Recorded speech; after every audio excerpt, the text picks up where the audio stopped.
On Friday, because it's not part of our normal family rhythm, we were telling the boys that it was time to get dressed and we were going to make our way to the Good Friday service. And Tiago, our youngest, then looked up at me and asked, like, what's this service that we're going to? And I explained to him that the church was going to get together and we were going to sit around as a community and we were going to remember Jesus dying. And he looks me in the eyes and says, "That sounds boring." And I think the response was kind of like, yeah, I guess it is. but I mean, from a 7-year-old, 6-year-old's mind, of just trying to wrestle with, like, you're just going to get around and you're going to talk about death? When we read the opening of John chapter 20, John presents to us this incredible intersection that's taking place. It'll come up on the screen, and you'll see the way that he starts things off for us. He says it was the start, or early on the first day of the week, while it was still dark. And he introduces us that this is the intersection of the resurrection. That it starts in this bleak place, this unexpected place. And if we were to sit here and just sit with these words for a while and just realize the impact of them, that yes, it is the start of something new, but even though it's the start of something new, we recognize that there is still this context of darkness that resides there. And as you sit with these words long enough, I believe that what John is doing here in this moment is that he's provoking our imaginations. See, when the author John writes his letter to us, and when you read in John chapter 1, you'll see that where he takes us is a connection to the book of Genesis. He starts his letter with the same words that the book of Genesis starts, in the beginning. And when you sit with these words here in John chapter 20, you find that there is an intentional parallel that's taking place. You find that as he's describing this scene here outside of the tomb, that I believe that's what is meant to come into our minds is the opening letters of all of the Scripture. In the beginning, when God created the heavens and the earth was formless and void, and darkness covered the face of the deep, while a wind from God swept over the face of the waters. Now, in the Hebrew imagination, the deep waters were the embodiment of their nightmares. The deep waters were the symbol, the metaphor, the driving image of chaos. That it was the space that was not habitable for life. It was the space that untamable beasts lived in. And so you can even have that in your mind as you look over the pages of Scripture, and maybe your mind goes to the book of Jonah, and you think about the fact that when he's thrown into the deep waters there, he's consumed by this giant fish. And there's that picture of the tomb. It's this picture of Jonah being swallowed up by chaos, by evil, by again, the space that life does not exist. When you think of the disciples late at night rowing in the lake, it's there in pitch black that a storm overwhelms them. And it's there that they're tossed by the chaos of the storm. Again, and for the Hebrew imagination, it's the space of saying that they were being swallowed up by their worst nightmare. And it's there in Genesis chapter 1, we are introduced to the voice of the Lord. Let there be light. That's where the story starts. And so here in John 20, again, he's provoking us to understand that God meets us in our worst nightmares. God meets us in the places of chaos. where there does not seem to be life, while there is still darkness, that's where the new week begins. That's where God shows up. And it's in that context that Jesus arrives into the scene, and it's meant to stir us to this place of hope. That in our places of darkness, this is where life begins. Mary starts in the dark. Mary's story here starts in the dark. What we know is that she comes to the tomb, and as she arrives at the tomb, she's just overwhelmed by the pain of the situation. You get this understanding that from the confessions of her mouth that she doesn't have any understanding, or she's completely confused about what is taking place here in this scene. What we do know is that she's arrived here while it's still dark with a band of other women.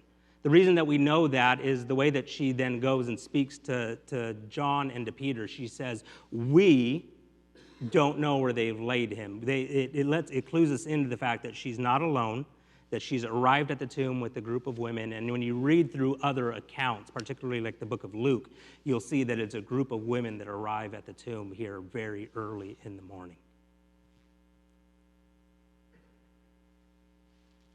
What we're also being introduced to here is that they're arriving early in the morning while it's still very dark, because on Friday night, they didn't have any time to really care for Jesus' body the way that they wanted to care for Jesus' body. And the reason that they weren't able to do that is because the Sabbath was about to start. The Jewish community, it is a staple to the community. It is a command from the Lord that they would remember the Sabbath. It was a space in which they were meant to remember that they could rest in the Lord.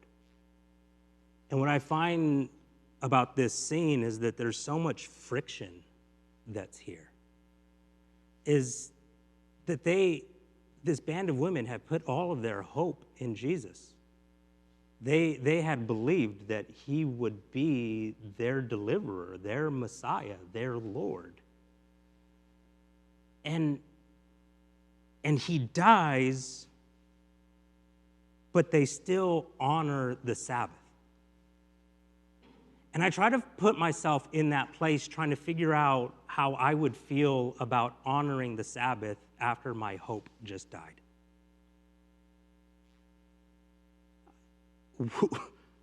Would I do it?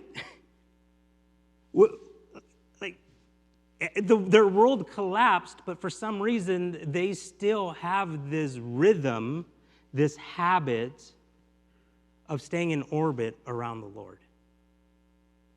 And I think here is just this subtle argument for us of how important it is that we develop these habits in our lives of staying in orbit around the Lord.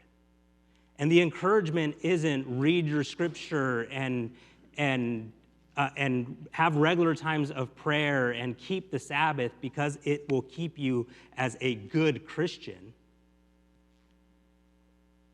But I think that what we're developing in our lives is this ability to stay in orbit around the Lord, to taste and see that he is good, because there will be seasons in our life when it feels like darkness is winning. But when we have developed the habits of staying in orbit around the Lord, it will help us to continue to pursue him even when we're in darkness. One of the foundational lessons in my life as I began to follow Jesus is I heard the story of a young widow in the church community that I was a part of. And she told the story of when her husband died. Disease had taken his life, and they were young, and they had young kids. And the story that she told was that how much pain she was in, and she couldn't even get herself to read the Bible at this season in their life. There was just so much darkness. There was just so much difficulty about this season of life. And what she said has forever stood with me. She said, all I could do in that season of my life was to sit down, grab the Bible, hold it for a little bit. And then I would put it back down and go on with my day. And it was this story of this friction. It was the story that I think that we can find ourselves in so often in life. We're just like we're left in the space of where we're disappointed by God, but there's still something within us that compels us to pursue him, even though he's the one that we've been left disappointed by. And I think that Mary's story is all of our story in this space in these spaces of life that we find ourselves in, where we're just like, God, I don't know what you're up to. I can't make sense of what's happening in the world around me, but there's still something within me that is compelled to draw near to you. And that's the way that we're introduced to Mary in this story. While it's still dark, well, she doesn't know what's going on, and she's deep in pain, in sorrow, and in confusion. She still makes her way towards Jesus. It says that at this point, she doesn't go into the tomb. She doesn't really explore. She's not really trying to figure out what's like really happening in this moment. All that she can get herself to do is in this moment is turn, and she runs back home, or back to where she knows John and Peter are at. And she finds John and Peter, and she tells them they've taken the Lord out of the tomb, and we don't know where they've laid him. And we're told by John, it's a first-hand account because he's the one that writes this account to us. It says that he and Peter run towards the tomb. And I love the description of it because twice within this account, John tells us that he outran Peter. Like, put it in the Bible, people will forever know it, right? It is this incredible description there. But I don't think that John's trying to be prideful. I don't think that he's boasting here. Right? Because when you look at the story of the disciples all throughout the gospel accounts, it's this grand adventure of them missing the point. They're constantly arguing with each other. They're constantly rebuking people that Jesus wants to bless. Like John himself at one point wants to call down fire from heaven and consume these people that he's not getting along with. And there are these other moments in Scripture where the disciples, John being one of them, is off to the side arguing about who is the greatest. I'm the best. No, I'm greater. But I don't think that's what's happening here, because what you'll see take place is that as John is describing that he ran to the tomb, there's actually this layer of vulnerability and honesty and humility that are in John's words. Because though he arrives at the tomb first, he doesn't go in first. Peter goes into the tomb first. And I think what John is actually highlighting by the fact that he was faster than Peter, that he was quicker than him, is that he shows up, but he hesitates. But Peter shows up. So it's this way to emphasize, I got there first, but Peter saw it first. And it's also, in John's words, as he's explaining this to us, he also then goes on to tell us, like in that moment, there was something about the way that we saw the linens laid out, right? You can kind of conclude, like, we realized that it wouldn't have been a grave robber, because what grave robber would take the body and not take these expensive linens? And what grave robber would actually take the time to fold the laundry and just leave it there? Right? He said there was something about the scene that caused belief within me, and it's just, I just find it so rad that John also pairs that by saying, I believed, but I didn't yet understand Scripture. And everything about the way that John is writing this story to us, he's connecting with us. That listen, like there's something within us that is compelled by Jesus, but we don't have it all figured out. Like, we're in darkness, but the light is dawning. The lights are coming on. We're figuring it out. And so that's what happened. They see this scene, and it says John and Peter leave, and then here's Mary. She arrives back on the scene. Maybe the way that it plays out, we don't really know. Mary runs to the house, and John and Peter run to the tomb, and then Mary just slowly makes her way back to the tomb.